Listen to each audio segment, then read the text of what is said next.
نحمده ونصلي على رسوله الكريم أما بعد فأعوذ بالله من الشيطان الرجيم بسم الله الرحمن الرحيم ألهاكم التكاثر حتى زرتم المقابر كلا سوف تعلمون ثم كلا سوف تعلمون كلا لو تعلمون علم اليقين لترون الجحيم ثم لترونها عين اليقين ثم لتسألن يومئذ عن النعيم رب اشرح لي صدري ويسر لي امري واحلل عقدة من لساني يفقهوا قولي رب يسر ولا تعسر وتمم بالخير اللهم اجعلنا من الذين آمنوا وعملوا الصالحات وتواصوا بالحق وتواصوا بالصبر اللهم اجعلنا من التائبين والشاكرين والحامدين والذاكرين والصابرين والأوابين اللهم ثبتنا عند الموت بلا إله إلا الله آمين يا رب العالمين السلام علیکم ورحمۃ اللہ وبرکاتہ۔ الحمدللہ ثم الحمدللہ، ہم آج ایک بار پھر اس جگہ پہ موجود ہیں اللہ تعالیٰ کے اس کلام کو سننے کے لیے، سمجھنے کے لیے، اور اس دعا کے ساتھ کہ اللہ تعالیٰ ہمیں اس میں سے خیر ہی خیر حاصل کرنے کی توفیق عطا فرمائے۔ چند ایام رہ گئے، 3 روزے یا 4 روزے، ڈپینڈ کرتا ہے کہ چاند کے اوپر۔ اللہ تعالیٰ سے یہ دعا ہے کہ جو کچھ ہم اس رمضان میں، اس ماہ مبارک میں ہم جو کچھ کر سکے اپنی استطاعت سے، ہمارے روزوں کو، ہماری نمازوں کو، ہمارے قیام کو، ہمارے قرآن کے پڑھنے کو، ہمارے سجدوں کو، ہمارے رکوعوں کو، ہماری دعاؤں کو، سب کو قبول فرمائے، اور نہ صرف قبول فرمائے بلکہ اللہ تعالیٰ نے جو جو وعدے کیے ہیں اس ماہ کے حوالے سے اللہ تعالیٰ ان تمام وعدوں کو پورا فرمائے ہمارے لیے، کیونکہ اللہ کا وعدہ تو حق ہے۔ اللہ تعالیٰ سے بس یہی دعا کریں کہ اللہ تعالیٰ اس ماہ کے اندر ہماری مغفرت فرما دے، کیونکہ نبی صلی اللہ علیہ وسلم کی ایک حدیث ہے جس کا مفہوم ہے کہ جس کو ماہ رمضان کا موقع ملا اور اس کے اندر اگر وہ اپنی مغفرت نہ کرا سکے تو بڑا بد نصیب ہے۔ چھوٹی چھوٹی چیزیں ہوتی ہیں، ان چھوٹی چھوٹی چیزوں کا خیال رکھیں۔ بہت ہم گناہ گار لوگ ہیں، اللہ تعالیٰ نے ہمارے لیے ایک بڑا زبردست پیکیج رکھا، نہ صرف ایک پورے رمضان کا بلکہ اس رمضان کے اندر پھر آخری جو 10 ایام ہے اس کے اندر اللہ تعالیٰ نے خاص پیکیج ہمارے لیے رکھا جس کو لیلۃ القدر کہتے ہیں، اور اس لیلۃ القدر کے حوالے سے پوری ایک سورت نازل ہوئی جو ہم نے پڑھی بھی تھی، اور اس سے ہمیں بالکل پتہ چلا کہ وہ جو رات ہے وہ کتنی خیر کی رات ہے، اور اس کے اندر کیا کیا اللہ تعالیٰ کی طرف سے ہمیں برکتیں حاصل ہوتی ہیں۔ اور جس شخص کو وہ رات مل جائے تو سمجھ لیں، اگر اس کو الفاظ کے معنی سے دیکھیں تو آپ سمجھ لیں کہ اس کو تقریباً 83 سال 83.3 ایئرس کی عبادت ہے اس کو دیکھیں، ایک رات کی عبادت۔ ایک رات بھی کیا، چند گھنٹے ہی ہیں، مغرب سے لے کر طلوع فجر تک آپ سمجھیں کتنے گھنٹے بنے، 8-10 گھنٹے، 12 گھنٹے، اس سے زیادہ تو بنتے نہیں۔ اس 12 گھنٹے کے اندر اللہ تعالیٰ آپ کو اتنے سارے بینیفٹس دیتا ہے۔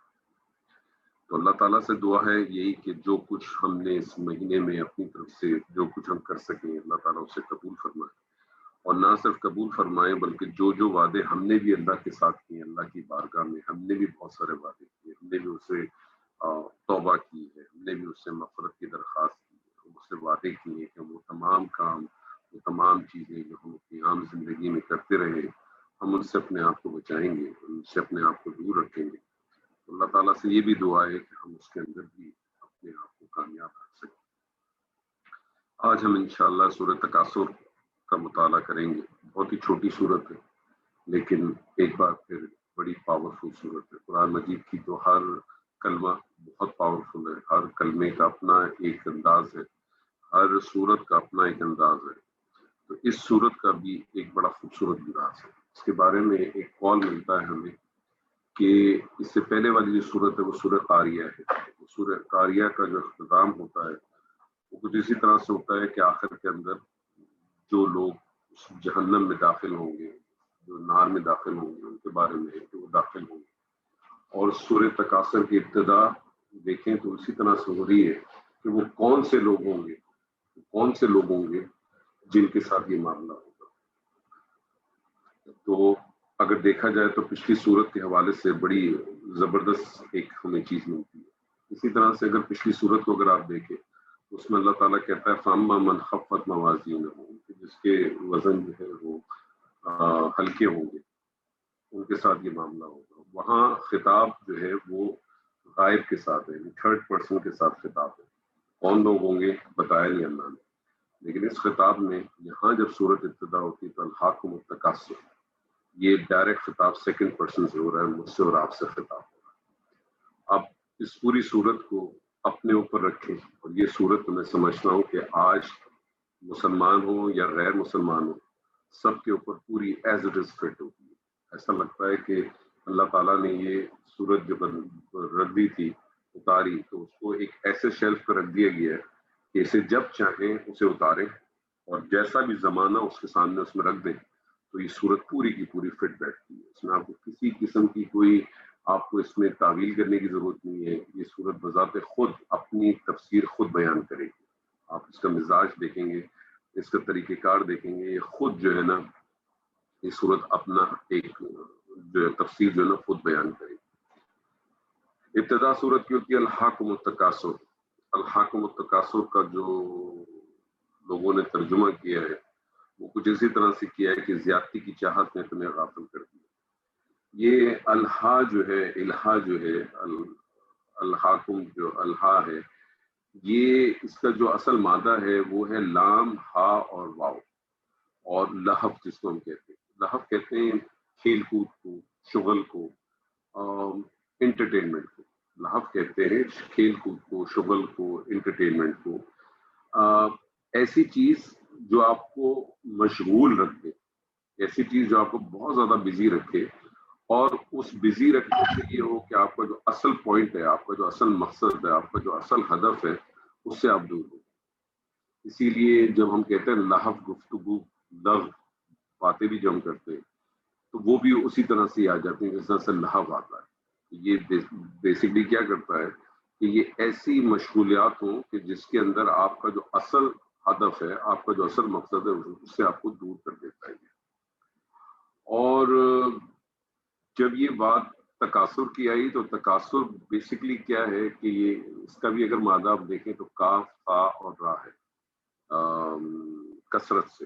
یعنی کثرت آپ یہ سمجھ لیں کہ تعداد میں کسی چیز کا زیادہ ہونا. جب یہ باب تفاول سے آتا ہے تو اس کے اندر پھر اس کے جو معنی ہے نا, دو تین قسم کے معنی آ جاتے ہیں. اس کے اندر ایک معنی تو یہ آ جاتا ہے کہ کثیر تعداد زیادہ ہونا, یعنی کسی چیز کا جو ہے نا بہت زیادہ کہ اس کی تعداد میں کثرت ہونا, بہت زیادہ ہونا. ایک دوسرا اس کا مفہوم آتا ہے کہ زیادہ ہونے کی خواہش رکھنا. یعنی ایک انسان ہے, میں ہوں, میں کسی چیز کو زیادہ ہونے کی خواہش رکھتا ہوں. کیونکہ باب تفاول سے ہے, اور تفاول کے اندر جو ہے نا وہ آپس میں جو ہے وہ سمجھے کہ ایک طرح سے ریلیشن شپ بھی بنتا ہے. تو پھر اس کا ایک مفہوم اور بھی بنتا ہے, وہ مفہوم بنتا ہے ایک دوسرے سے زیادہ کرنے کی کوشش کرنا, ایک دوسرے سے زیادہ حاصل کرنے کی کوشش کرنا. ایک اس کا مفہوم یہ بھی بنتا ہے. ایک اس کا جو مفہوم بنتا ہے وہ بنتا ہے کہ انسان فخر محسوس کرتا ہے زیادہ حاصل کر کے دوسروں کو بتانے کے لیے. یعنی اس میں خالی جو ہے وہ تکاثر نہیں ہے, تفاخر بھی ہے.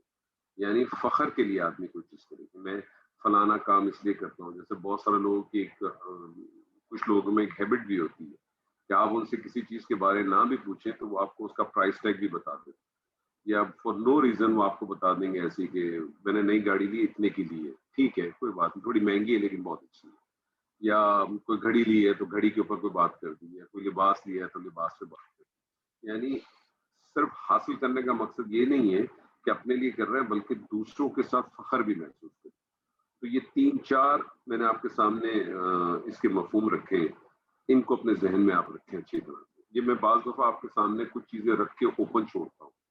اس کی وجہ یہ ہے کہ ہو سکتا ہے میں کسی چیز کو کس طرح سمجھوں, ہو سکتا ہے آپ اس کو دوسرے طریقے سے سمجھیں. تو میں نے آپ کے سامنے چاروں مفہوم رکھ دی کہ تکاثر کے کیا کیا چار مفہوم آ سکتے ہیں. ایک چیز تو اپنا زیادہ ہونے کی خواہش رکھنا, دوسری چیز کہ ایک دوسرے سے زیادہ ہونے کی کوشش کرنا یعنی کمپیریشن کرنا, تیسری چیز کہ انسان جو ہے وہ فخر محسوس کرتا ہے کہ وہ زیادہ حاصل کرے تاکہ دوسروں کے ساتھ وہ جو ہے نا تفاخر کا معاملہ کرے, اور چوتھا یہ کہ ہر آدمی یہ چاہتا ہے کہ اس کے پاس دوسرے سے زیادہ ہو. یہ ایک بہت بڑا مسئلہ ہے. یعنی ہر آدمی کی یہ خواہش بھی ہے اس کے پاس دوسرے سے زیادہ ہو. یہ سارے مفہوم بدر سے چابی لے لو گاڑی کی. یہ سارے مفہوم اپنے ذہنوں میں آپ رکھیں اور پھر اس مفہوم کو ذہن میں رکھ کے پھر ہم سورت کا مطالعہ شروع کرتے ہیں تو ہمارے سامنے بہت اچھی چیز آ گئی. الحاکم التکاثر، زیادتی کی چاہت نے تمہیں غافل کر دیا. یہ کس چیز کی چاہت ہے؟ اس کے بارے میں ایک رائے یہ ہے کہ جب تکاثر جب فعل کے طور پہ اگر آتا ہے یا مصدر کے طور پہ بھی آتا ہے تو اس کو کوئی چیز چاہیے جس کے ساتھ آپ کہتے ہیں کہ اس وجہ سے یا اس چیز کی وجہ سے اس کو کثرت چاہیے. تو عموماً یہ ان کی پریپوزیشن کے ساتھ آتا ہے. اس کی سب سے بڑی خوبصورت اگزامپل ہمیں سورہ منافقون میں ملتی ہے جہاں اللہ تعالیٰ فرماتا ہے نا کہ یا ایھا الذین آمنوا لا تلہکم اموالکم واولادکم عن ذکر اللہ. یعنی اے لوگوں جو ایمان لائے ہو، تمہیں جو ہے اولاد اور مال جو ہے وہ اللہ کی یاد سے غافل نہ کرے. تو یہ کسی چیز کے بارے میں ضرور ہونا چاہیے. اس کی ان کی پرپوزیشن یہاں اللہ تعالیٰ نے جو ہے وہ معذوف رکھی ہے. جب اللہ تعالیٰ کسی چیز کو معذوف رکھتا ہے نا تو وہ اوپن فیلڈ آپ کے اور میرے ہاتھ پہ چھوڑ دیتا ہے. پھر وہ آپ کو باندھتا نہیں ہے، وہ آپ کی فیلڈ کو بہت اوپن کر دیتا ہے. اور جب وہ اوپن کرتا ہے تو اس کے بہت سارے فوائد ہو جاتے ہیں. اس کا فوائد کیا ہو جاتا ہے کہ انسان پھر جس لیول کا ہو، اگر ایک آدمی ہے وہ ایک پرٹیکولر چیز کو اگر آپ ڈیفائن کر دیں، جیسے سورت نے وہ ڈیفائن کر دیا سورہ منافقون میں اللہ کے ذکر کے ساتھ، تو انسان پھر وہاں کر سکتا ہے کہ میں اللہ کے ذکر کے ساتھ تو میں اپنے آپ کو نہیں روکتا، ٹھیک ہے، میں اللہ کے ذکر کا جب وقت آ جاتا ہے تو میں اپنے اولاد و مال کو چھوڑ دیتا ہوں. لیکن اس کے علاوہ بھی تو کچھ ایسے معاملات ہوں گے تو وہ اپنے آپ کو انسان جو ہے نا وہ بلاک نہیں کرتا. اللہ تعالیٰ نے یہاں کھول دیا. اب یہ بہت ساری چیزیں ہو سکتی ہیں، یہ اللہ کی یاد بھی ہو سکتی ہے، یہ اخلاقی حدود اور قیود بھی ہو سکتی ہے کہ پابندی بھی ہے، یہ حقداروں کے حقوق کی ادائیگی بھی ہو سکتی ہے، یہ اپنی عاقبت کی فکر بھی ہو سکتی ہے. یہ کثرت جو ہے وہ مال اور اولاد کی بھی ہو سکتی ہے. یہ کثرت جو ہے وہ مال اور اولاد کی بھی ہو سکتی ہے.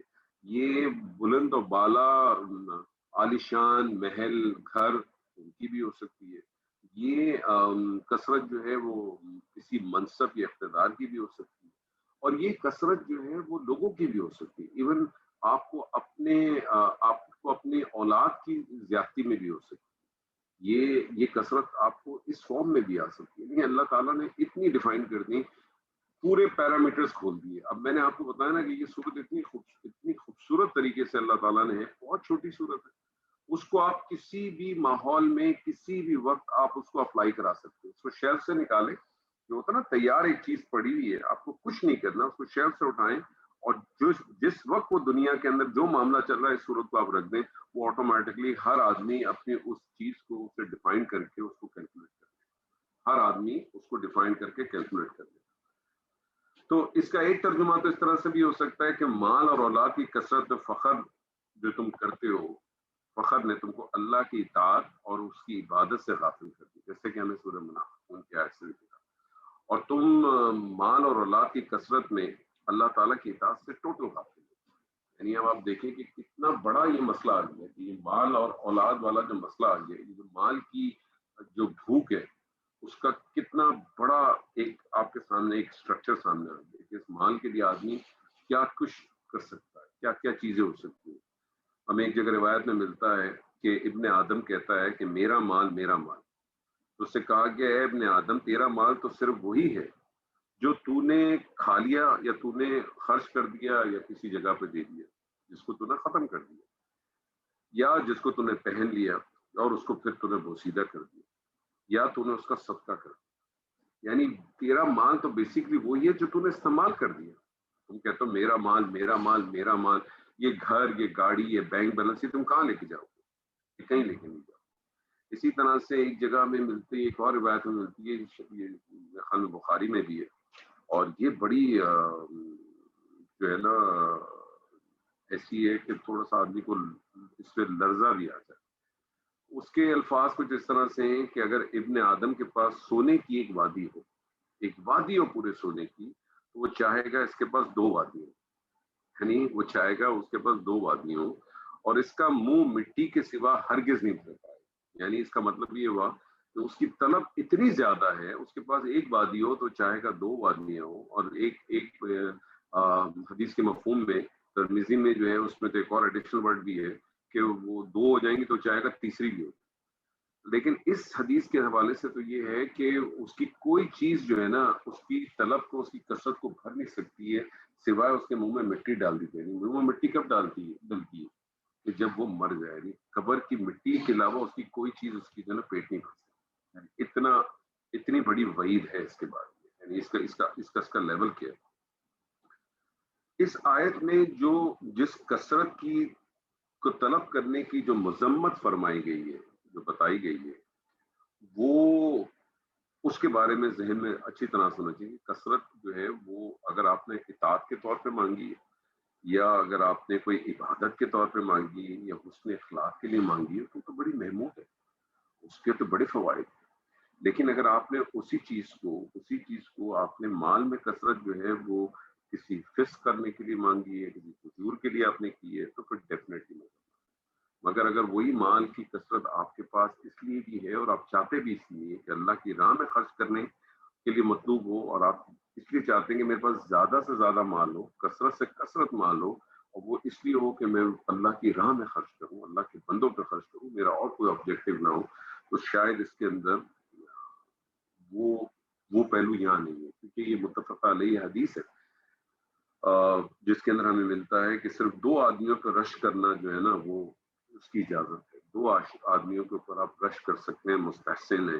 ایک وہ شخص جس کو اللہ نے مال دیا ہو اور وہ اس حق کے راستے میں اسے حق کے راستے میں خرچ کرتا ہے، یعنی ایک ایسا شخص ہے جس کو اللہ نے مال دیا ہے اور اس مال کو وہ اللہ کی راہ میں خرچ کرتا ہے۔ دوسرا وہ شخص ہے جس کو اللہ تعالیٰ نے علم دیا ہو اور وہ اس علم کے مطابق فیصلہ کرے، وہ اس علم کے مطابق فیصلہ کرے۔ ہر شخص دنیا میں جتنے بھی لوگ ہیں وہ رات دن اپنی زندگی کے معیار کو بہتر سے بہتر بنانے کی دھن میں مصروف ہے۔ اگر آپ دیکھیں، ہم سب اگر اپنے اطراف میں اپنے آپ کو دیکھیں، خود اپنے آپ کو دیکھیں، آئینے میں کھڑے ہو کے اور سوچیں کہ ہم کیا کرتے ہیں، تو ہم ہر آدمی کی خواہش ہے۔ ہم تو ایجوکیشن بھی اسی لیے حاصل کرتے ہیں۔ ہائر ایجوکیشن حاصل کرنے کا بھی جو ہمارا بنیادی مقصد ہوتا ہے وہ صرف یہ ہوتا ہے کہ ہمیں کوئی اچھی سی نوکری مل جائے، ہمیں کوئی بڑی سی نوکری مل جائے، ہمیں کوئی بڑی سی پوسٹ مل جائے، تاکہ ہم زیادہ سے زیادہ مال کمائیں اور اپنے زندگی کے معیار کو بلند سے بلند کریں۔ یہ ہوتا ہے۔ اور یہ جو انسان اپنی زندگی کے معیار کو بلند کرنے کی جو کوشش کرتا ہے اس کی کوئی حد نہیں ہے، مطلب اس کی کوئی آپ اس کو ڈیفائن نہیں کر سکتے کہ بھئی یہ اس کی لمٹ ہے، اتنا کر لے گا تو بس اس نے حاصل کر لیا۔ یہ ہدف ایسا ہے کہ اس کی کبھی آپ کی جو ہے نا وہ سیٹسفیکشن نہیں ہوتی۔ اور اس حدیث کو ذہن میں رکھیں کہ جس کے پاس ایک وادی ہے وہ چاہتا ہے کہ دو وادی ہوں، اور کوئی چیز اس ہرس کو ختم نہیں کر سکتی سوائے قبر کی مٹی کو۔ اور اس وجہ سے جو اس میدان میں گامزن ہے اس کا اپنا ہر قدم جو ہے وہ معیار زندگی کے لیے آگے سے آگے بڑھتا چلا جاتا ہے۔ اس کی کوشش ہوتی ہے، آج اگر اس کے پاس ایک گاڑی ہے تو اس کی خواہش ہوتی ہے دو گاڑی ہے، وہ اگر ایک فلیٹ میں رہتا ہے تو اس کی خواہش ہوتی ہے اس کے پاس ایک 250 گز کا مکان ہو، وہ 250 گز کا مکان بنا لیتا ہے تو اس کی خواہش ہوتی ہے 500 گز کا ہو جائے، 500 ہو جائے تو 1000 گز کا ہو جائے، میرے پاس 4 گاڑیاں ہو جائیں، میرے پاس 12 گاڑیاں ہو جائیں، میرے ساتھ یہ ہو جائے، میرے بچوں کا اس طرح سے ہو جائے۔ ایون یہ تفاخر کا بچوں کے حوالے سے میں کہوں کہ اتنا ہمارے اس کے اندر کثرت اور تفاخر آ گیا ہے، اور ہے پریکٹیکلی ہے، اگر آپ اس کو نوٹ کریں کہ ہمیں اس چیز کا ہوتا ہے کہ میرے بچے کے گریڈ جو ہیں وہ میرے بچے کا تو اے گریڈ آیا ہے، میرے جو ہے وہ بھائی کے بچے کا جو ہے نا گریڈ جو ہے نا وہ اپنا اے اسٹار ہے، تو آپ کو یہ محسوس ہوتا ہے کہ اس کے کیوں اتنے آئے، پھر اس نے محنت کی تھی اس کے آگے، آپ کے بچے نے محنت نہیں کی آپ کے لیے، یعنی اس حد تک آپ چلے جاتے ہیں، یعنی اور یہ اس حد تک ہم جاتے ہیں، اور ہم یہ ریپوٹیشن، یہ اس قسم کا سٹیٹس ہم اپنے گھر میں بطور والدین اس حد تک ہم اپنے گھر میں رکھتے ہیں کہ اس کا اثر ہمارے بچوں پہ بھی آتا ہے، اور پھر بچہ ہمیں سے سیکھتا ہے، اور اس کے بعد ہم سے سیکھنے کے بعد وہ بھی اسی کام کو، اسی چیزوں کو کرنے کی کوشش کرتا ہے، اور اس کے ذہن میں بھی یہ چیز بہت اچھی طرح سے بیٹھ جاتی ہے کہ مجھے اگر زندگی میں ترقی کرنی ہے، مجھے اگر زندگی میں آگے بڑھنا ہے، تو وہ میں نے اسی قسم کے کام کرنے۔ جیسے میں ہمیشہ کہتا ہوں بات اس سے ریلیونٹ نہیں ہے، لیکن بچوں کے حوالے سے میں بات کرنا چاہتا ہوں کہ میں تو یہ مانتا ہوں کہ بچے جو ہے وہ جھوٹ نہیں بولتے، اس بچوں کو جھوٹ بولنا ہم سکھاتے ہیں، ان بچوں کو جھوٹ بولنا ہم سکھاتے ہیں۔ کس طرح سے سکھاتے ہیں؟ ہم ان سے کہتے ہیں بچہ جو ہے وہ اپنی ماں کے گھر سے، اپنی نانی کے گھر سے واپس آتا ہے تو ماں اس کو بتا دی، اچھا ان کو یہ نہیں بتانا، ان کو یہ نہیں بتانا کہ تمہاری نانی نے آج کیا دیا تھا یا ماں کیا ہوا تھا، یہ اس کو بتا دیا جاتا۔ اسی طرح سے آپ گھر میں موجود ہوتے ہیں، گھنٹی بجتی ہے، آپ دروازہ کھولنے سے پہلے کہتے ہیں کہ یار میرا کوئی پوچھے نا بیٹا، تم کو بولنا بابا گھر پہ نہیں، اس کو آپ کہتے ہیں بابا گھر پہ نہیں ہے۔ ہم اس کو پہلے دن سے خود جھوٹ بولنا سکھاتے ہیں، اور اس کے بعد جو ہے وہ جھوٹ اس کے اندر بس جاتا ہے اور اس کے ذہن میں ہوتا ہے کہ یہ تو ایک نارمل سی بات ہے، نارمل نارم ہے۔ یہی کام کثرت کے بنا پہ آتا ہے۔ آپ اپنے اس کے اندر کمپیریزن کرتے ہیں، اپنے گھر کے اندر بیٹھ کے آپ بیوی بچے اپنے والدین کے ساتھ، اپنے دوستوں کے ساتھ آپ ڈسکس کرتے ہیں، دیکھو یار ان کے تو دیکھو بیچاروں کے کیسے حالات ہیں، ان کے پاس تو بیچاروں کے پاس گاڑی بھی نہیں۔ آپ یہ بات کر کے کیا چیز ثابت کرتے ہیں؟ آپ اپنے آپ کو بہتر ثابت کرنے کی کوشش کرتے ہیں۔ آپ بتانا چاہتے ہیں کہ میرے پاس بہت کچھ ہے، اللہ آپ کو بتاتا ہے کہ یہ کیا چیز ہے۔ غور کریں، جو میں نے آپ کو پہلی چیز ابتدا میں بتائی تھی کہ اس سے پہلی والی صورت کے اندر جن لوگوں کو یہ دوزخ دی جا رہی ہے اس کا ذکر آ رہا ہے کہ وہ کون لوگ ہیں جن کے ساتھ یہ دوزخ کا معاملہ کیا جائے، یہ کون لوگ ہیں جن کے ساتھ یہ معاملہ کیا جائے۔ الہاکم التکاثر، تو مال کی کثرت نے مجھے غافل کر دیا۔ اب اس آیت کو اپنے اوپر لے کے پڑھے نا، تو پہ کیوں پڑھتے ہیں؟ تجھے غافل کر دیا، اس کا مطلب آپ اس سے فارغ نہیں ہے۔ میں اپنے آپ سے کہتا ہوں کہ مجھے میری مال کی کثرت نے، مجھے مال کی کثرت نے یا میری خواہشات کی کثرت نے مجھے غافل کر دیا۔ مجھے کس چیز سے غافل کر دیا؟ میں تو اس بات کو لیتا ہوں ان تمام چیزوں سے غافل کر دیا، اللہ کی اطاعت سے غافل کر دیا، اللہ کی عبادت سے غافل کر دیا، اللہ کے ذکر سے غافل کر دیا، اللہ نے جو مجھ پہ ذمہ داریاں ڈالی ہیں ان سے غافل کر دیا۔ جس کام کے لیے مجھے اللہ تعالیٰ نے دنیا میں بھیجا میں ان سے اب بہت دور ہوں، اور میں ان چیزوں میں پڑ گیا ہوں کہ میں زیادہ سے زیادہ مال کماؤں۔ حالانکہ انسان اگر سوچے، انسان اگر اپنے آپ کو دیکھے تو ہر آدمی کا ایک رزق اللہ نے لکھ دیا ہے، یہ رزق کم بھی ہو سکتا ہے، یہ رزق زیادہ بھی ہو سکتا ہے۔ پھر اللہ تعالیٰ اسی طرح سے کہتا ہے ان اللہ یرزق من یشاء ویقدر، اللہ جسے کا چاہتا ہے رزق کو بڑھا دیتا ہے، جس کا چاہتا ہے اس کا روک دیتا ہے، کم کر دیتا ہے۔ یہ اللہ کا معاملہ ہے، اللہ نے اس کو اس طرح سے ڈیسائیڈ کیا۔ اب جو رزق میرا لکھا ہوا ہے وہ تو میرا لکھا ہوا ہے، چاہے میں اس کے لیے کتنی بھی کوششیں کر لوں، چاہے میں ڈاکے ڈال دوں، میں چوریاں کر لوں، میں فساد کر لوں، میں بینک لوٹ لوں، جو میرا ہے وہ میرے پاس ہی رہے گا، باقی سے سب چلا جائے گا۔ تو رزق تو میرا فکسڈ ہے، اور میرے رزق کے اوپر جو ہے میری زندگی جو ہے میرے رزق کے ساتھ اٹیچ ہے۔ وَلَكُمْ فِي الْأَرْضِ مُسْتَقَرٌّ وَمَتَاعٌ إِلَىٰ حِينٍ، میری زندگی جو ہے میرے رزق کے ساتھ اٹیچ ہے۔ وہ جتنا کچھ اس کے اندر موجود ہے، اگر مثال کے طور پہ یہ ڈبے کے اندر جو کچھ پڑا، یہ سمجھے میرا ٹوٹل رزق ہے، اس ڈبے کے اندر یہ میرا رزق ہے۔ اب میں چاہوں، اللہ تعالیٰ نے میری زندگی کتنی رکھی ہے مجھے نہیں معلوم، اللہ تعالیٰ نے میری زندگی 10 سال رکھی، 20 سال رکھی، 50، اللہ تعالیٰ نے زندگی اسی طرح سے رکھی کہ انسان کی اتنے سال کی زندگی کو اتنا رزق اس کو چاہیے ہو۔ اب میں اپنی زندگی کے اندر اس رزق کو زیادہ حاصل کرنے کی کوشش کرتا ہوں، بھاگتا ہوں، دوڑتا ہوں، اور میں اس کے اندر کوئی بھی نلکے لگا دوں، میں اس کے اندر پاک روپیز کے نلکے لگا دوں، ڈالر کے نلکے لگا دوں، ریال کے نلکے لگا دوں، کوئی بھی نلکے لگا دوں، رزق تو میرا وہی ہے نا جو مجھے آئے گا، کنورژن ہو کے نکل آئے گا میرا جو ہے جتنا بھی ہے۔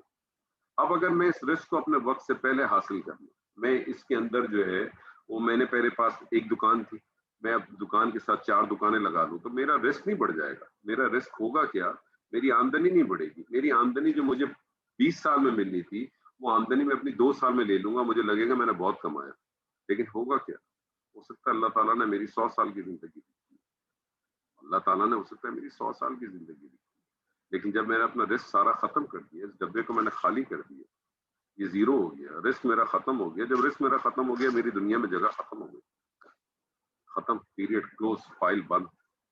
پھر اس کے بعد ہمیں سننے کو ملتا ہے، اسی طرح سے ملتا ہے نا، ہم سب بھی یہی کہتے ہیں کہ یار ابھی تو بیچارے نے گاڑی خریدی تھی، ابھی تو گھر بنایا تھا، ارے اس نے گاڑی خریدی تھی، گھر بنایا تھا، سب کچھ کیا تھا، وقت سے پہلے بنا لیا، اس نے اپنا رزق جو ہے وقت سے پہلے اٹھا لیا، جب اس نے اٹھا لیا تب اس کے بعد بچے گا کہاں، کچھ بھی نہیں بچا، ختم ہو گیا، اس کی زندگی ختم ہو گئی۔ تو میں اپنے آپ کے ساتھ دیکھتا ہوں کہ مجھے مال کی کثرت کی خواہش نے غافل کر دیا، حتی زرتم المقابر، کیا بات اللہ کر رہا ہے، حتی زرتم المقابر، یہاں تک کہ تم قبروں تک جا پہنچے، حتی زرتم المقابر، یہاں تک کہ تم قبروں تک جا پہنچے. یہ جو زارا یزورو زیارتن، یہ بیسکلی زیارت کہتے ہیں نا، عام زندگی میں بھی آپ دیکھیں نا، آپ زیارت کہتے ہیں ملنے کے لیے، کسی سے ملنے کے لیے. اور یہ جو قبر ہے، اس قبر کو جب آپ نے ظرف کر دیا تو مقابر ہو گیا، یعنی قبر کا پھر جو وہ ہو گیا ظرف بن گیا، یعنی ایک ملنے کی جگہ. اور زارا کا ایک معنی اور بھی آتا ہے کہ خالی ملنا نہیں، کسی سے گلے لگ کے ملنا، سینے لگ کے ملنا. یعنی ایک ایسا وقت آ گیا کہ جب تم جو ہے بالکل تمہاری موت قریب آ گئی، تم قبر تک پہنچ گئے، یعنی تم اپنی غفلت میں اس طرح سے بیٹھے ہو کہ تمہیں پتہ ہی نہیں چلا ہوا کیا تھا. یعنی تمہاری مدت آ گئی، مدت آنے تک تم اس غفلت میں پڑے رہے، اور جب موت قریب آ گئی تو پھر کیا ہو گیا. اور جیسے جیسے آپ یہ دیکھیں کہ انسان جب اس چکر میں پڑتا ہے تو اس پہ جو غفلت کا جو نشہ ہے وہ بڑھتا چلا جاتا ہے. ایک حدیث میں ہمیں ملتا ہے کہ آدمی بڑا ہوتا ہے اور اس کے ساتھ دو چیزیں بڑی ہو جاتی ہیں. آدمی جب بڑا ہوتا ہے تو اس کے ساتھ دو چیزیں بڑی ہو جاتی ہیں. کون کون سی؟ مال کی محبت اور لمبی عمر کی محبت. اور یہ دونوں چیزیں ساتھ نہیں چل سکتی. یہ چیز میں نے جس طرح سے آپ کو بتائی ہے رزق کے حوالے سے، یہ دونوں چیزیں ساتھ نہیں چل سکتی. یہ ایک ہی صورت میں دونوں چیزیں ساتھ چل سکتی ہیں. آپ جانتے ہیں، آپ کو ایسے عمل کریں، آپ کو ایسے کام کریں کہ اللہ تعالیٰ جو ہے وہ آپ کے ایسے عمل ہوں، ایسے کام ہوں، ایسی دعائیں ہوں کہ اللہ تعالیٰ آپ کی عمر بڑھا دے. اللہ تعالیٰ آپ کی عمر بڑھا دے کہ جی اس کی عمر جو ہے، تو اللہ تعالیٰ کیا کرے گا؟ بیسکلی اللہ تعالیٰ آپ کا رزق بڑھا دے. کیونکہ عمر آپ کی چل ہی نہیں سکتی، بڑھ ہی نہیں سکتی جب تک وہ رزق کے ساتھ اٹیچ نہیں ہو. جب تک وہ رزق کے ساتھ اٹیچ نہیں ہوگی، عمر آپ کی بڑھ نہیں سکتی. تو اللہ تعالیٰ آپ کا رزق بڑھا دے گا، لیکن اس کے لیے کچھ کام ایسے کرنے پڑیں گے، کچھ ایسی چیزیں کرنی پڑیں گی کہ جس کی بنا کے اوپر آپ کے ساتھ یہ کام ہو سکے. سیدنا علی کا ایک قول ہے، سیدنا علی نے کہا کہ لوگ سو رہے ہیں، جو غافل ہے بیسکلی کیا ہے، وہ سو رہا ہے. اور اٹھتا کب ہے؟ جب وہ مرتا ہے. جب وہ مرتا ہے تب وہ اٹھتا ہے، اور جب وہ اٹھتا ہے اس وقت تک تو سب کچھ ختم ہو چکا ہوتا ہے. اس وقت تک سب ختم ہو چکے. میں تو صرف اس آیت کو، صرف اس دو آیات کو میں پڑھتا ہوں تو آگے پڑھنے کی مجھے ہمت ہی نہیں. میں اپنے آپ کے ساتھ سوچتا ہوں. میں کل رات کو جب میں نے اس سورت کو شروع کیا تو میں نے اپنے آپ کے ساتھ یہ سوچا کہ انور کامدی صاحب، آپ نے کیا کیا اپنی زندگی میں؟ اسی کثرت کے چکر میں بھاگے رہے. اسی کثرت کے چکر میں 30 سال میں سعودی عرب میں بیٹھا، اسی کثرت کے چکر میں. اور ہو جائے اور ہو جائے. میں ایک فلیٹ میں رہتا تھا، ایک فلیٹ سے دوسرے فلیٹ میں چلا گیا، ایک بڑا گھر لے لیا میں نے، اسی اس میں رہا. تھوڑے اور عرصے سے گزر جاؤں، بچی کی پڑھائی ختم ہو جائے، ایک اور تھوڑا عرصہ گزار دوں، ایک اور تھوڑا عرصہ گزار دوں. میں نے کیا کیا کچھ کھو دیا اس کے اندر، کیا کیا چیزیں میں نے اپنی ضائع کر دی. اور سب سے بڑی بات یہ کہ میں جس کام کے لیے مجھے اللہ تعالیٰ نے اس دنیا میں بھیجا، مجھے جس کام کے لیے اللہ تعالیٰ نے اس دنیا میں چنا، میں اللہ تعالیٰ کی ایک بڑی عظیم مخلوق ہوں. میں وہ مخلوق ہوں اللہ تعالیٰ کی جس کو اللہ تعالیٰ کہتا ہے کہ میں نے تجھے قرآن سکھایا. میں وہ مخلوق ہوں جس کو اللہ تعالیٰ نے بولنا سکھایا. میں وہ مخلوق ہوں. میں وہ مخلوق ہوں کہ جس سے جو ہے فرشتوں نے جو ہے وہ سجدہ کیا. میں اتنی عظیم مخلوق ہوں اللہ کی، اور اللہ نے مجھے کس کام کے لیے چنا، اور میں نے اپنی زندگی کا ایک بڑا حصہ ان چیزوں میں ضائع کر دیا. صرف اور صرف تفاخر کے چکر میں، صرف اور صرف اس لیے کہ میرے پاس دوسرے سے زیادہ ہو جائے، میرے پاس دوسروں سے زیادہ میں فخر کر سکوں، تاکہ میں کسی جگہ پہ جاؤں تو لوگ کہیں او کامدی صاحب آ گئے، او جی ان کے پاس تو مال بھی پڑا، او جی ان کے پاس تو فلانا بھی پڑا. صرف اس لیے میں نے اپنے آپ کے ساتھ کیا کہا، حتیٰ زرتم المقابر، یہاں تک کہ قبروں تک پہنچ گئے. قبروں کے حوالے سے دیکھیں، ہم سب اپنی عام زندگی میں اپنے دوستوں کے گھروں پہ وزٹ کرتے ہیں، اپنے رشتہ داروں کے گھروں پہ وزٹ کرتے ہیں، اور انہی کی جگہ ہم زیادہ وزٹ کرتے ہیں کہ جو ہم سے زیادہ بہتر ہوتے ہیں. غریب رشتہ داروں کے گھر بھی وزٹ نہیں کرتے، ہم اپنے غریب دوستوں کے گھر بھی وزٹ نہیں کرتے. بلکہ میں ایک بات آپ کو ایک اور ہٹ کے ہے اس سے تھوڑی، آپ کی کسی غریب رشتہ دار کی شادی ہو نا، آپ کی کسی غریب رشتہ دار کی شادی ہو تو آپ نے اس کے لیے ایک ذہن میں فگر بنائی ہوئی ہے کہ میں نے اس کو 500 روپے، 1000 روپے، 1500 روپے، 2000 روپے، 5000 روپے دے دیں، 10,000 روپے دے دیں. آپ کے کسی امیر رشتے دار کی شادی ہوگی جس کو آپ کے کسی تحفے کی ضرورت بھی نہیں، آپ کوشش ہوگی آپ اس کو 50,000 کی گھڑی دیں، ₹1,00,000 کا سونے کا کوئی سیٹ دیں اس کی بیٹی کو، اس کے بیٹے کو، یہ آپ کی خواہش ہوگی، اس کو ضرورت نہیں ہے۔ تو ہم تو اپنے غریب رشتے داروں دوستوں سے بھی نہیں ملا پاتے، ہم ان کے ساتھ بھی نہیں۔ حتی زرتم المقابر، ہم قبرستان کتنی دفعہ جاتے ہیں، کتنی دفعہ جاتے ہیں؟ جو لوگ پاکستان میں سے کتنے ایسے لوگ ہیں جو ہر دوسرے دن، تیسرے دن یا ہر ہفتے وزٹ کرتے ہیں؟ نہیں، نہیں، بہت لمیٹڈ، بہت نہ ہونے کے برابر لوگ۔ حالانکہ وہ جگہ کیا ہے، وہ آپ کو یاد دہانی کراتی، قبرستان میں وزٹ کرنے کا جو آبجیکٹو ہے وہ تو یاد کرانے کا۔ ہاں، ہمارے یہاں لوگ وزٹ کرتے ہیں قبرستانوں میں نہیں، مزاروں پہ، مزاروں پہ ضرور کرتے ہیں، کیونکہ وہاں آبجیکٹو کچھ اور ہوتا ہے، وہاں تو ہم ان کو مردہ سمجھتے ہی نہیں، تبھی تو وہ ہم جاتے ہیں اپنی حاجتیں پوری کرنے کے۔ اگر ہم اس کو مردہ سمجھیں تو پھر حاجت کیسے پوری ہوگی؟ ہم تو اس کو مردہ سمجھتے ہی نہیں، وہ تو ہماری حاجتیں پوری کرتا ہے۔ ہم قبرستانوں میں تو نہیں جاتے، کیوں نہیں جاتے؟ اگر جائیں گے تو ہمارے دل میں آئے گا نا اس کے لیے۔ جو لوگ پاکستان میں نہیں رہتے، پاکستان سے باہر دوسرے ملکوں میں رہتے، میں 30 سال سعودی عرب میں رہا ہوں، میرے خیال میں جدہ کے قبرستانوں میں صرف اس وقت گیا ہوں جب کسی میت کو دفنانے کے، میں کبھی کوئی خاص کسی قبرستان میں نہیں گیا دعا مانگنے۔ میں مکہ میں مولا کے اندر یا بقی کے اندر بھی، بقی میں شاید ایک دفعہ گیا ہوں گا، مولا کے اندر جب بھی میں 3 4 5 دفعہ گیا، شاید اس سے زائد مرتبہ گیا ہوں گا، اسی وقت گیا جب کسی کی تدفین کے لیے۔ کبھی خاص میں نے پلان بنایا کہ چلو جاؤ آج ذرا جا کے میں اپنے اس اپارٹمنٹ کو دیکھوں، میں اس اپنے بلڈنگ کو جا کے دیکھوں، اس فلیٹ کو جا کے دیکھوں جہاں میں نے ایک لمبا عرصہ گزارنا، مجھے نہیں معلوم قیامت کا وقت، جو میری اصل آرام گاہ ہے، میں ذرا جا کے دیکھوں تو صحیح کیسا سناٹا پڑا ہے، کس طرح سے لوگ اس میں بڑے بڑے، ایک غریب انسان جس کے پاس کھانے کو نہیں، ایک ایسا انسان جس کا کھانا رکتا ہی نہیں ہے، وہ سب وہیں دفن، اسی جگہ پہ دفن، سب کے ساتھ ایک ہی معاملہ۔ جا کے دیکھوں تو صحیح کون ہو گئے، کیا معاملات ہیں ان کا، سناٹا ہوتا ہے ایک دم۔